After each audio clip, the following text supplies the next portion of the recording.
മാന്യ സുഹൃത്തുക്കളെ, ഇലഞ്ഞൂർ വ്ലോഗിൻ്റെ പുതിയൊരു വീഡിയോയിലേക്ക് ഹാർദവമായ സ്വാഗതം. കഴിഞ്ഞ മാസം ഒരു 10-20 ദിവസങ്ങൾക്ക് മുമ്പ് നമ്മൾ ചാക്കിൽ ഒരു വാഴ നട്ടിരുന്നു. ഇത് ഒരു മൂട് വാഴയാണ്. ചാക്കിൽ നമ്മൾ ഒരു മൂട് വാഴ നട്ടിട്ടുണ്ട്, അതുപോലെ തന്നെ 2 മൂട് വാഴ നട്ടിട്ടുണ്ട്. അപ്പോൾ ഈ ഒരു മൂട് വാഴയ്ക്കും 2 മൂട് വാഴയ്ക്കും പ്രത്യേക രീതിയിലാണ് നമ്മൾ വളമിടുന്നത്. അപ്പോൾ ഈ ചാക്കിൽ നട്ട ഈ വാഴ ഇപ്പം 2 മാസക്കാലത്തെ വളർച്ചയാണ് ഈ വാഴയ്ക്കുണ്ടായത്. നമ്മൾ ഗ്രോ ബാഗിൽ ഈ വിത്ത് നട്ട് കിളിപ്പിച്ച് 1 മാസം പ്രായമായപ്പോഴാണ് ചാക്കിൽ എടുത്ത് നട്ടത്. ചാക്കിൽ ആ നട്ടതിൻ്റെ വീഡിയോ ഞാൻ എൻ്റെ സുഹൃത്തുക്കൾക്ക് ഷെയർ ചെയ്തിരുന്നു. അപ്പോൾ ഈ വാഴയ്ക്ക് എങ്ങനെയാണ് നമ്മൾ വളം ചെയ്യുന്നത് എന്നാണ്. അതുപോലെ തന്നെ ഇത് പലരും ഇത് കുലയ്ക്കുമോ എന്നൊക്കെയുള്ള സംശയങ്ങൾ ഉന്നയിച്ചിട്ടുണ്ട്. തീർച്ചയായിട്ടും ഇത് കുല കിട്ടും. നമ്മൾ മണ്ണിൽ നടുന്നതിനെക്കാട്ടിലും വളരെ പെട്ടെന്ന് നമുക്ക് ഇതിൻ്റെ കൊല കിട്ടും. പിന്നെ ഒരു പക്ഷേ അത്രയും വലിപ്പം കൊലയ്ക്ക് കാണത്തില്ല എന്ന് മാത്രമേ ഉള്ളൂ. ഒന്ന് പരീക്ഷിച്ച് നോക്കി വിജയിച്ചാണ്, അതിന് ശേഷമാണ് നട്ടത്. അപ്പോൾ നമ്മൾ ആദ്യമായിട്ട് ചെയ്ത് വളം വിടുമ്പോൾ ഇതിൻ്റെ മണ്ണ് ചെറുതായിട്ടൊന്ന് ഇളക്കി കൊടുത്തു. ഇളക്കി കൊടുത്തതിന് ശേഷം ഇട്ട് കൊടുക്കുക. ആദ്യമായിട്ട് ഞാൻ ഇട്ട് കൊടുക്കുന്നത് ഈ എല്ലുപൊടിയാണ്. ഒറ്റക്കൈ എല്ലുപൊടിയാണ് ഇട്ട് കൊടുക്കുന്നത്. ഓക്കെ, ഒറ്റക്കൈ എല്ലുപൊടി ഇട്ട് കൊടുത്തു. അതിനുശേഷം സാധാരണ എല്ലാ വാഴയ്ക്കും ഞാൻ ഇടുന്നതാണ് വേപ്പിൻ പിണ്ണാക്ക്. അതും ഒരു കൈ വേപ്പിൻ പിണ്ണാക്ക് ഇട്ട് കൊടുക്കുകയാണ്. പിന്നീട് ഇവിടെ ഞാൻ ഇട്ട് കൊടുക്കുന്നത് ഇത് കമ്പോസ്റ്റ് വളമാണ്. വളരെ നല്ലതാണ് വാഴയ്ക്ക് കമ്പോസ്റ്റ് വളം ഇടുന്നത്.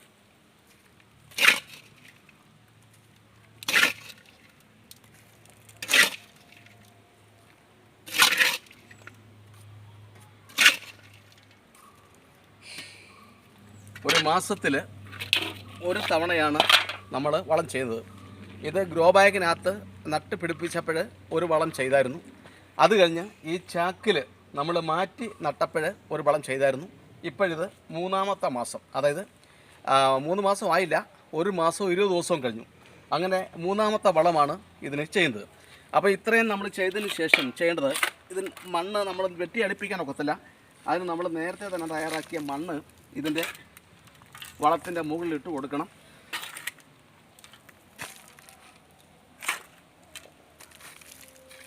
അപ്പോൾ ഇത് കാണുന്ന പലർക്കും ഒരു സംശയമുണ്ട്, കാരണം മണ്ണ് ഇങ്ങനെ മുകളിലോട്ട് ഇരിക്കുവാണല്ലോ എന്നുള്ളത്.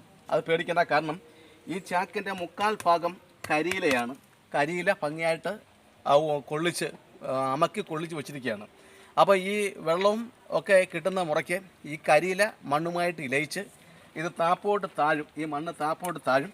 അപ്പോൾ നമുക്ക് വീണ്ടും വളമിട്ട് കൊടുക്കാനുള്ള ഒരു സ്ഥലം ഇതിനകത്ത് ഉണ്ടാകും. അപ്പോൾ നമ്മൾ കമ്പോസ്റ്റ് വളമിട്ടു, എല്ലുപൊടി ഇട്ടു, ഒപ്പം വേപ്പിൻ പിണ്ണാക്ക് ഇട്ട് കൊടുത്തു.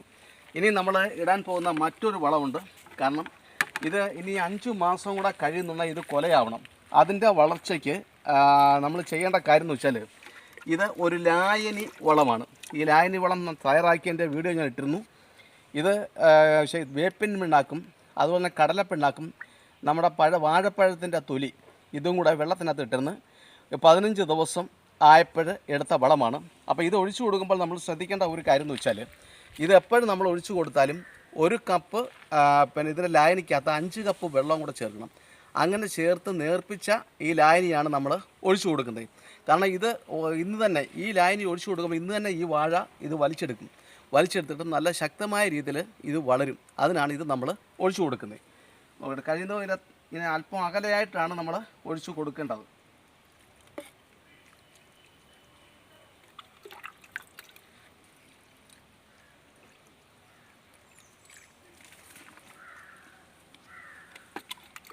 ഒരു 3 കപ്പ് ഞാൻ ഒഴിച്ചു കൊടുത്തിട്ടുണ്ട്.